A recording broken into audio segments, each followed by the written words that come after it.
So Hill, we see it and you're in full screen. I think you're ready to rock and roll. Okay, good morning, everybody. Uh, I'm going to be presenting to you a version of thermal desalination that you may not have heard of before. Normal thermal desalination produces very high purity water, but it takes a huge amount of energy and a lot of carbon footprint to run normal thermal desalination. But Undesert has patented a process that keeps the high purity distilled water as the product, but eliminates the high energy use by operating below the boiling point of water at atmospheric pressure. And we're able to use waste and renewable energy, and um, we're able to recycle 60 to 80% of the energy we use. This is an executive summary of our process. It's the only technology that can handle. By the way, we can handle feeds with salinity 4 times what RO can feed, up to 180 to 200,000 parts feed, and we use very low energy, very low net energy because we recycle so much. There are no membranes involved, and we also, in desert country, have a zero liquid discharge option.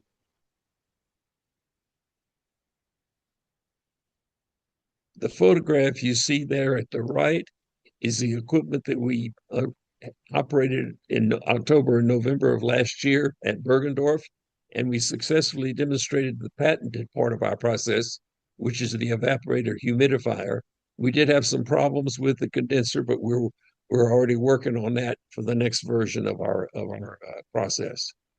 The patents, by the way, were issued in August and September of 25. Now, I'm not going to spend a lot of time on this slide because it's sort of preaching to the choir, but all of you know that all wells, so-called all wells, actually produce more hazardous wastewater than they do oil. And so produced water is a potential water resource, but B, it's extremely hazardous and difficult to deal with. And I'll be addressing that on further slides. Our technology can purify produced water at a lower cost, and we are able to recycle a lot of most of the energy that's consumed. It is modular. One of our modules produces about 21,000 gallons of distilled water per day. We're projecting a return on investment in the 25 to 40% level. And it is, by the way, energy agnostic. We can use geothermal energy, waste energy, engine exhaust, waste steam, and the like. And of course, again, in desert country, we do have the option for zero liquid discharge. This is an overview of the process. Typically, produced water has both water, salts, and hydrocarbons with it. Our approach to the hydrocarbons is to use this industrial technology, which is over 100 years old, called the steam stripper. We actually have a quote from a national engineering firm that say they can give us produced water that's salt only, and the hydrocarbons are below, and they're in single digit parts per billion. I'm going to repeat that. The hydrocarbon content of the salt water we feed to our desalination can be as low as single digits parts per billion. And just as an aside, Texas rainwater runs about 2 to 4 parts per million hydrocarbons. We can render produced water down to the single digit parts per billion. And then our process takes that salt stream with the hydrocarbons removed and produces distilled water. Our product is typically 5 parts TDS. And again, in desert country, we have an option to go with the zero liquid discharge. We have run a successful pilot using some wash water from the shell, and we used a little small pilot size stripper. We reduced the hydrocarbon content by over 98.8% and reduced the salt content by over 99.7%. Again, this was a pilot. This is not our, we expect better results even than this from our industrial designs. And typically at Bergendorf, we were running somewhere below 100 parts per million TDS with the water we produced there. Now, our process is energy efficient. You can see on the right a comparison of the energy consumption on the basis of kilowatt hours per cubic meter, crystallization, MVR, all of those, including RO, are generally considerably higher than our process is projected to be. I want to emphasize that upper statement on the left that's now in the yellow highlight.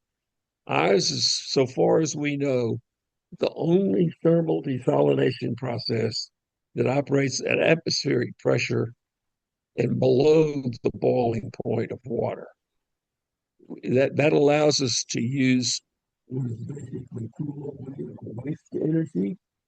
We also, because of the low temperatures we operate at, we're able to recycle much of the energy we required to do the vaporization. And one of the things about our process, this is not on the slide, but we ran a test, and the evaporation rates we get at below the boiling point of water and atmospheric pressure exceed vigorous boiling rate evaporation rates. Again, this addresses the point I've made earlier. Our process has a very high tolerance for TDS in the feeds. A lot of the Permian produced water has very high TDS. And in our process, we have fed up to 200,000 parts TDS to our process with no problems with our operation. And in fact, we have actually processed 4 different sources of reverse osmosis brine, delivering distilled water and dry salt. This is a side-by-side comparison of reverse osmosis and our technology. And basically on all of the key criteria for evaluating technology performance, we exceed reverse osmosis. And as you all know, in the desalination world, reverse osmosis is sort of the gorilla in the room. But again, reverse osmosis can only handle, these days at least, about 2 times the concentration of seawater. We can handle up to 8 times the concentration of seawater. The team has over 200 years of application, industrial, and research experience. I invented the process, and the company holds the patents that are in my name. But we have a very wide range of experience and people who are experienced both in the U.S. and internationally. We're actually going to be building the next version of our process after Bergendorf, somewhere in the Mediterranean.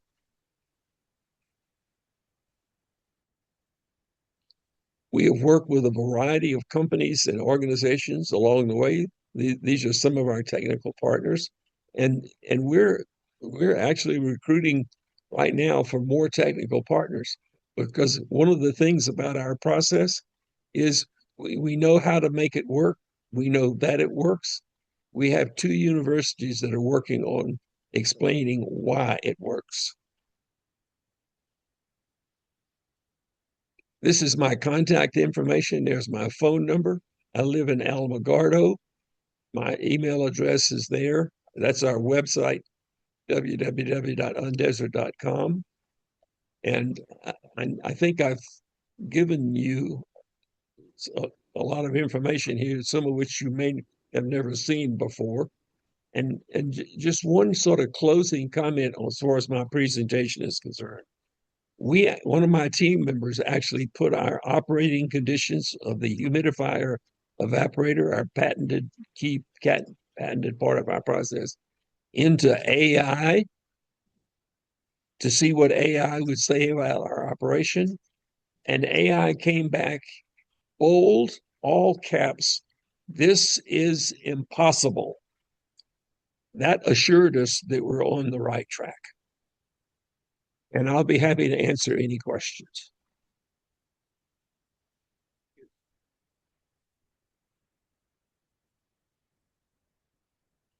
Now, I can't hear you. Let's see.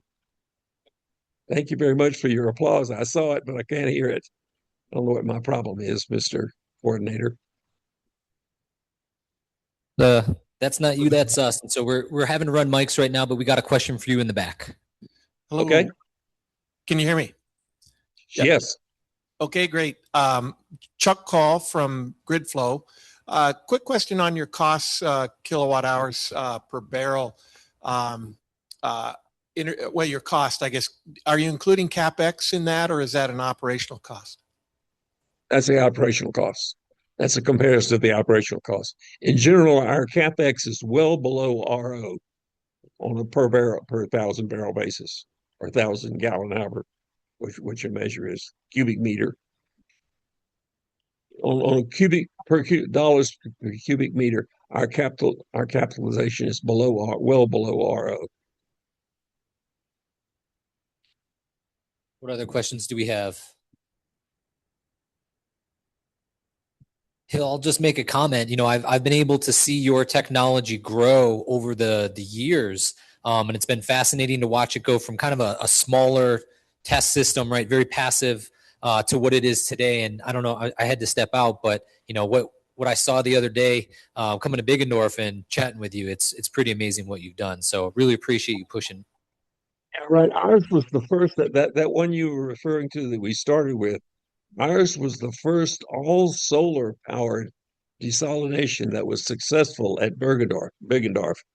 Uh, but of course, it was small, relatively small scale, and the market and the investment community told us that we need to meet municipal and industrial scale, and so that's the reason for SWAP, our latest industrial one. But again, with an 8-foot diameter module, 10 feet tall, we can produce 21,000 gallons of distilled water a day. Yeah, it's really amazing what you've accomplished. And, So and we also, by the way, just by way of information, it was on one of my points, but I didn't make this point. We're looking for investment. If anybody out there has some investment money available, because we have a safe note set up, only $20 million safe note, and so there's a chance for people to get in early on this process. yeah, thanks, Hill. We got your contact information, and so if anybody's interested in that, please reach out to Hill. But Hill, we're at our time. Any closing last comments?